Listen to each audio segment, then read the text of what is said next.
میرے محبوب کریم علیہ السلام نے فرمایا اللہ پہ بھروسہ رکھ کے سویرے نکل جانا رزق کی تلاش میں۔ کس پہ بھروسہ رکھنا ہے؟ نکلنا تمہارے ذمے ہے، یہ نہ کہنا کہ گھر بیٹھوں گا تو یہیں آئے گا، نکلنا تمہاری ذمہ داری ہے، جتنی ذمہ داری ہے وہ پوری کرنا۔ اللہ پہ بھروسہ کر کے نکل جانا تمہاری ذمہ داری ہے، رب کا ذمہ ہے تمہیں رزق دینا، وہ ضرور تمہیں رزق پہنچائے گا۔ یا رسول اللہ صلی اللہ علیہ وسلم کس طرح پہنچے گا؟ تو ذرا حضور کے لفظوں کا حسن بھی دیکھیے۔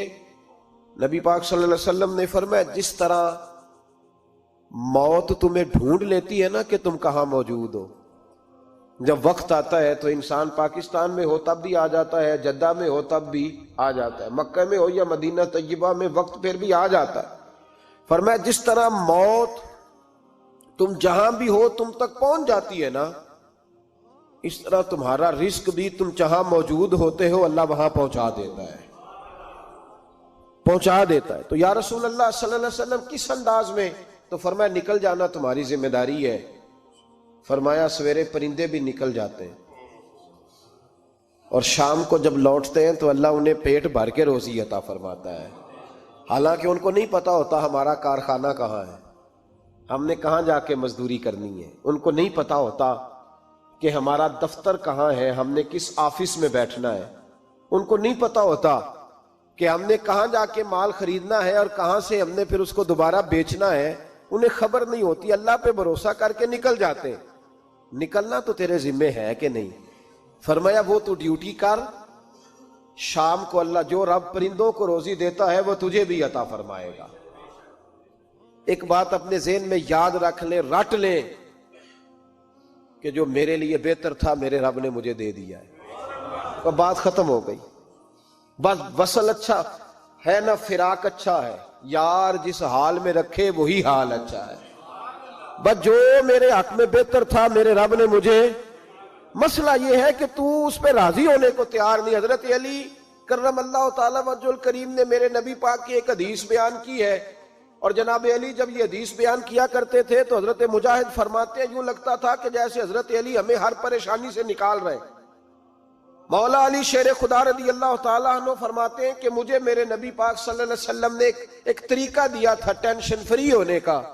آپ فرماتے ہیں مجھے تو بڑا راس آیا ہے، تم بھی اگر کر لو گے تو تمہیں بھی فائدہ دے گا۔ کہا وہ کیا؟ حضرت علی کہنے لگے محبوب علیہ السلام نے فرمایا تھا لوگو تم اللہ کے دیے ہوئے تھوڑے رزق پہ راضی ہو جاؤ، وہ تمہاری تھوڑی عبادت سے تم سے راضی ہو جایا کرے گا۔ بس تم 2 نفل بھی پڑھو گے تو اللہ راضی ہو جائے گا، تم 1 رکوع بھی سویرے اٹھ کے پڑھو گے تو وہ راضی ہو جائے گا، وہ تمہارے 313 درود شریف سے راضی ہو جائے گا، تم اس کے دیے ہوئے تھوڑے رزق سے راضی ہو جاؤ۔ ٹینشن اس لیے ہوتی ہے کہ ہم راضی نہیں جو اس نے ہمیں دیا ہے۔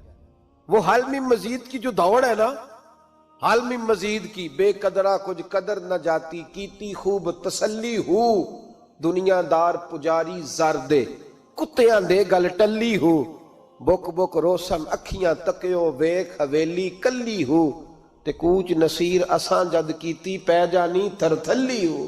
تو یاد رکھیں یہ جو ہے نا مصیبت کے مال آ کیوں نہیں رہا، وہ سامنے والا پلاٹ میرے گھر کے سامنے ہے گھر کے سامنے، پر رجسٹری میرے نام کیوں نہیں؟ یہ مصیبت سانس نہیں لینے دیتی۔ موٹر سائیکل کھڑی کرتا ہے نا جب آ کے دکان سے روٹی کھانے آتا ہے، دفتر سے گھر آتا ہے، کاروبار سے آتا ہے، تو جہاں موٹر سائیکل کھڑی کرتا ہے وہ ٹینشن بڑی ہے کہ کبھی میری ہو جائے نا یہ والی جگہ بھی، تو میں یہاں بھی بورڈ لگاؤں اپنے نام۔ اس نے مالی پریشانی پیدا کی۔ تو جس حال میں ہے، کیونکہ تو نے اپنا یہ حال خود نہیں بنایا، جس نے بنایا ہے وہ بڑا بہتر جانتا تھا کہ تو اسی حال میں اسے اچھا لگتا ہے۔ تو اسے اسی حال میں، ایک بزرگ تھے تو ان کی طبیعت بڑی علیل ہو گئی، بیمار ہو گئے، تو اللہ نے آزمائش دی تو کیڑے پڑ گئے وجود میں۔ ایک کیڑا یہاں سے کھا رہا تھا، اللہ والے بڑے راضی رہتے ہیں اس کی رضا پہ، تو کیڑا یہاں کھا رہا تھا تو نیچے گر گیا، تو بابا جی نے اٹھا کے پھر وہاں رکھ لیا۔ کہنے لگے جب اس نے تیری ڈیوٹی مجھے کھانے کی لگائی ہے تو میں اس بات پہ راضی ہوں، تو نیچے کیوں گرتا ہے؟ بس ٹھیک ہے کھا، جب اس نے تجھے ڈیوٹی جو تیری لگائی ہے۔ سالبہ بن عبد الرحمن ایک صحابی تھے، سالبہ غالباً، نبی پاک صلی اللہ علیہ وسلم کی خدمت میں آئے، کہنے لگے یا رسول اللہ صلی اللہ علیہ وسلم غربت بڑی ہے، میرے لیے دعا کریں اللہ زیادہ مال دے۔ تو محبوب صلی اللہ علیہ وسلم نے فرمایا تو جس حال میں اچھا ہے وہ تیرے لیے بہتر ہے، جس میں تو ہے وہی حال تیرے لیے، فرمایا تو جس حال میں ہے نا وہ حال تیرے لیے بہتر ہے، اسی میں رہ۔ کہ نہیں حضور دعا کرے، فرمایا سال بعد تو باز آ جا، حضور دعا کرے، فرمایا تو باز آ جا، 2-3 دفعہ کہا، ضد کی، محبوب نے فرمایا جا پھر اللہ تجھے زیادہ پیسے دے گا۔ چند بکریاں خریدی، اتنی برکت ہوئی کہ بکریوں کے ریوڑ بن گئے، پھر کچھ بکریاں بیچ کے گائے خرید لی، ان کے بھی ریوڑ ہو گئے، پھر کچھ اونٹ اونٹنیاں لے لی، ریوڑ ہی ریوڑ۔ پہلے 5 وقت مسجد میں آتے تھے، اب فجر اور عشاء رہ گئی۔ پھر مال زیادہ ہوا تو مدینے شہر میں کوئی جگہ ہی نہیں، مدینے سے باہر حویلی خریدی، پھر جمعہ ہی رہ گیا، جمعے کے جمعے آتے۔ زکوٰۃ کا حکم آیا، میرے نبی کریم علیہ السلام نے حضرت ابو ہریرہ کو بھیجا، فرمایا جا اسے کہہ تیری زکوٰۃ بنتی ہے 2.5%۔ سالبہ کے پاس حضور نے پیغام بھیجا، پہلے تو کہا تیرے لیے بہتر نہیں مال، جب اصرار کیا تو اب بڑی برکت ہو گئی، بڑا آیا تو فرمایا زکوٰۃ دے، 2.5% زکوٰۃ ہے۔ اب جب سوچا کہ 5 اونٹوں پہ ایک بکری جائے گی اور بڑا سارا مجھے دینا پڑے گا، اب جب غور کیا تو یہ تو نہ کہا کہ میں نہیں دیتا۔ حضرت ابو ہریرہ سے کہنے لگے نبی کریم علیہ السلام کی خدمت میں عرض کرنا کہ میں خود آؤں گا۔ حضرت ابو ہریرہ نے آ کے عرض کی یا رسول اللہ صلی اللہ تعالی علیہ وسلم، حضور وہ کہتے تھے میں خود آؤں گا، تو کہتے ہیں محبوب نے ٹھنڈی سانس لی، فرمایا اسے کہا تھا کہ تیرے لیے مال بہتر نہیں، اب ہلاک ہو گیا، ہائے افسوس ہلاک ہو گیا۔ ان کو بھی تھوڑی دیر کے بعد احساس ہوا کہ یہ میں نے کیا کیا، نبی پاک کوئی کہہ دیا نہیں ہے، حضور کو کہہ دیا بعد میں آؤں گا۔ اب دوڑے آئے، عرض کی حضور میں سارا کچھ لے کے آیا ہوں، قبول کر لیں۔ محبوب نے فرمایا گویا بلال حبشی کی خشک کھجور بھی قبول ہے، اور صہیب رومی ایک اٹی بان کی لائے تو وہ بھی قبول ہے، اور عمار بن یاسر اور مصعب بن عمیر اگر 2 دینار دے جائیں اور کوئی پرانا جوڑا کسی سپاہی کے لیے چھوڑ جائے تو وہ بھی قبول ہے، لیکن تو اپنا لاکھوں لے کے چلا جا، تیرا کوئی نہیں قبول، معاف کر دیں۔ فرمایا جا معاف کیا، پر پیسے لے کے نہ آنا۔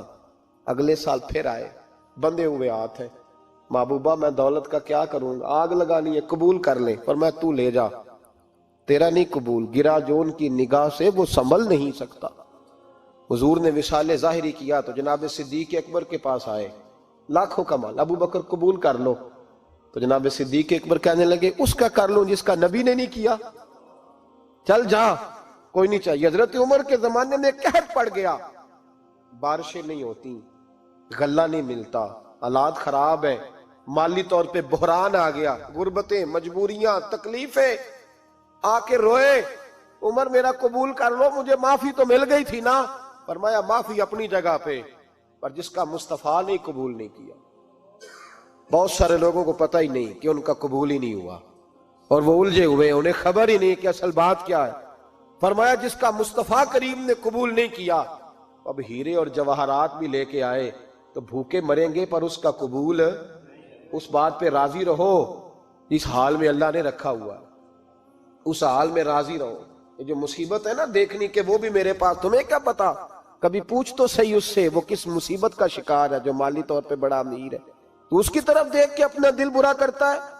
بس جس حال میں رب نے رکھا ہے اس حال میں رہ۔ حضرت عثمان غنی کے زمانے میں تو وہ وصال کر گئے، لیکن بھائی تو جس حال میں تیرا رب تجھے رکھتا ہے اس حال میں رہ، تیری مالی پریشانیاں ختم ہو جائیں گی۔ اور پھر مالی پریشانیوں کے کچھ اور اسباب بھی ہیں۔ امام شافعی فرماتے ہیں جن گھروں میں لوگ فجر کی نماز کے وقت سوئے ہوتے ہیں ان گھروں میں رزق نہیں آتا۔ آپ فرماتے ہیں فجر کا وقت اللہ کے دینے کا وقت ہے، اس وقت اللہ بانٹتا ہے۔ حضور صلی اللہ علیہ وسلم کا فرمان ہے نا حدیث میں کہ تہجد کے وقت اللہ پہلے آسمان پہ نزول اجلال فرماتا ہے جو اس کی شان کے لائق ہے تہجد کے وقت، اور وہ کہتا ہے مانگو میں تمہیں عطا کروں گا۔ لینے کی باری آئے تو بندہ سمیٹ سماٹ کے اندر گھس جائے۔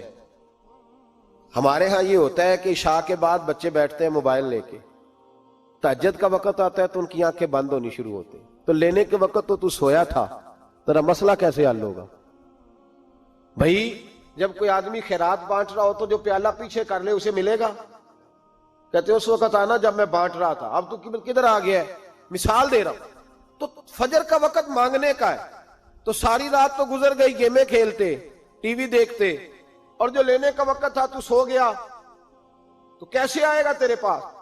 تو اٹھے سویرے، بندوں سے مانگ کے دیکھ لیا، بڑی عزتیں خراب ہوئی. فجر کا وقت اٹھ کے جھولی پھیلائیں. میرے رسول پاک علیہ السلام فرماتے ہیں، رب فرماتے ہیں جب بندے میرے آگے جھولی پھیلاتے ہیں مجھے شرم آتی ہے، کیسے خالی واپس کر دوں. تو اس کے سامنے جھولی پھیلائیں سویرے اٹھ کے، رزق میں برکت ہوگی. اور پھر ایک اور بات، پانچویں بات، رزق میں تنگی اس وقت ہوتی ہے جب ہم مال غلط جگہ پہ خرچ کرتے ہیں. اللہ مال دیتا ہے اپنے فضل سے، اور جب ہم اسے ضائع کریں. مثال دیتا ہوں، میرے پاس ایک شخص نے آ کے کہا حضرت جی بچی کی شادی ہے، یا میرا گھر میں کوئی بیمار ہے، یا بڑی آزمائش ہے، 10,000 کی ضرورت ہے. میں نے تھما دیا اس کو. پھر مجھے بعد میں پتا چلا کہ وہ تو عیاشی کر رہا ہے پیسوں سے، وہ تو چلا گیا کہیں گھومنے اور فلاں ہوٹل میں، مہنگے ہوٹل میں بیٹھ کے کھانا کھا لیا. تو میرے دل پہ کیا گزرے گی اس شخص کے بارے میں؟ بلا مثال و بلا تشبیہ سمجھانے کے لیے اللہ نے مال دیا فضل سے، اور اگر عیاشیوں میں لگا دیا. صوفیاء فرماتے ہیں کہ اگر ایک دھیلا تو حرام جگہ پہ خرچ کرے نا، ایک دھیلا، تو 1,00,000 دینار کی برکت تیرے گھر سے اٹھ جاتی ہے. ایک دھیلا حرام جگہ پہ. یہ جو گویوں پہ پیسے پھینکتے ہو حلال ہے؟ چلیں بینڈ باجا تو شادی پہ آپ نے اپنی مرضی سے بند کرنا ہے یا بجانا ہے، لیکن گویوں پہ جو پیسے پھینکتے ہو جائز ہے؟ بولے. تو وہ پھر کہتے روتے ہیں بعد میں لوگ کہ پتہ نہیں کیا ہوا، شادی کے بعد پیچھے پیچھے آئے. تو میں نے کہا شادی کے بعد اس لیے پیچھے پیچھے ہاتھ ہو گیا کہ شرابیں بڑی پی گئی، شادی پہ تباہی بڑی اتری، تو پھر اللہ کی رحمت ناراض ہو گئی. اور اس پر میں قرآن مجید کی آیت پڑھتا ہوں، رب فرماتا ہے وَمَنْ أَعْرَضَ عَنْ ذِكْرِي فَإِنَّ لَهُ مَعِيشَةً ضَنْكًا. بڑی سخت آیت. وَمَنْ أَعْرَضَ عَنْ ذِكْرِي، فرمایا جب تم میرے تذکرے سے، میرے ذکر سے منہ پھیر لیتا ہے، فَإِنَّ لَهُ مَعِيشَةً ضَنْكًا، تو میں تیری معیشت کو، تیرے رزق کو تنگ کر دیتا ہوں. تو تیری زندگانی تنگ ہوتی. اور جس کی زندگی اللہ تنگ کرے اس کی کوئی کھول سکتا ہے؟ کہتا ہے بڑی جگہوں پہ گیا ہوں، بڑی پھوکے مروائی، بڑے دم کرائے، حالات صحیح نہیں ہوتے، تو مسجد آ کے توبہ کر. وہ کہہ رہا فَإِنَّ لَهُ مَعِيشَةً ضَنْكًا. اعلان ہے قرآن پاک کا کہ جب تو میرے ذکر سے منہ پھیرے گا، روٹی میری کھائے اور پیسے لے کے عیاشی کرے، مسجد آئی نہ. حکم تو یہ ہے کہ جتنی جتنی نعمت بڑھتی جائے سجدے بڑھنے چاہیے، لیکن ہم لوگ سجدے کم کرتے جاتے ہیں، فرض نماز بھی نہیں پڑھتے، پھر رزق تنگ ہوتا ہے، پھر اللہ کے عدل کا نظام چلتا ہے، پھر خرابی ہوتی. اس لیے یاد رکھیں قرآن مجید نے حکم دے دیا کہ اگر چاہتے ہو کہ رزق میں برکت ہو تو پھر رزق دینے والے کے آگے جھک جاؤ، پھر رزق دینے والے کے آگے جھکو. تو مالی پریشانی کا بہت بڑا سبب یہ ہے کہ ہم مسجد کی طرف نہیں آتے، دین کی طرف نہیں آتے، پیسہ ناجائز جگہ پہ خرچ ہوتا ہے. غوث اعظم رضی اللہ تعالیٰ عنہ کی خدمت میں ایک شخص آیا، اس نے کہا حضور بڑی تجارت کرتا ہوں، کام نہیں چلتا. فرمانے لگے اب تو اللہ سے تجارت شروع کر دے. کیا مطلب؟ فرمانے لگے 10 کمائے تو ایک اللہ کے رستے میں دے، رب کریم اس کے بدلے میں تجھے 70 عطا فرمائے گا.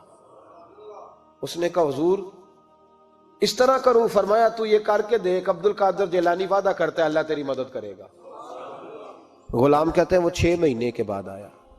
پہلے جب آیا تھا تو پیدل آیا تھا، 6 ماہ کے بعد آیا تو 6 اونٹ تھے اس کے پاس، اور آ کے حاضر ہوا تو کہنے لگا حضور زندگی پتہ نہیں کہاں گزار دی، کاروبار کا تو مزہ ہی اب آیا ہے، اب مزہ آیا ہے کاروبار کرنے کا، اب مزہ آیا ہے. کہا 10 میں سے 1 دیتا ہوں، پتہ نہیں کتنا مہربان ہے. اور یہ آیت ہے وَيَرْزُقْهُ مِنْ حَيْثُ لَا يَحْتَسِبُ، تجھے وہاں سے دے گا کہ تیرا کبھی گمان بھی نہیں گیا ہوگا. روحانی معاملات کو بھی ضرور شامل حال رکھیں، اور مال مانگے اس سے جو بے حساب دیتا ہے، دنیا داروں سے نہیں مانگے، اس سے مانگیں جو دیتا ہے تو پھر بے حساب ہی دیتا ہے. دعا کرتا ہوں اللہ ہر گھر میں برکت پیدا کر دے، ہر گھر میں فضل کر دے. آخر دعوانا ان الحمدللہ.